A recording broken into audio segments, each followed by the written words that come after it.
Today I'm riding around 100 kilometers through the Dutch countryside, passing small villages, canals, lakes along the way.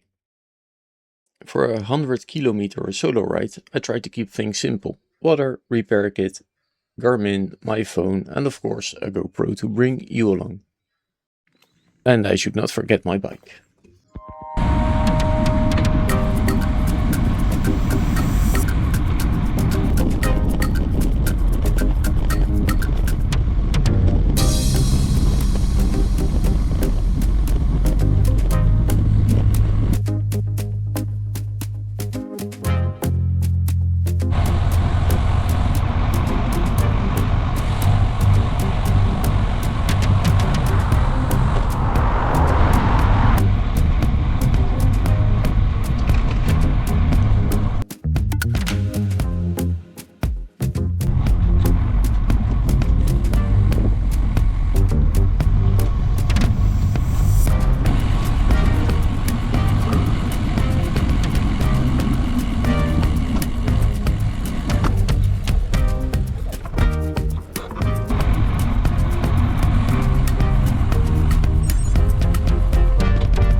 Although the weather was quite hot, it was a really nice solo ride. No flat tires, just some fatigue near the end of the route.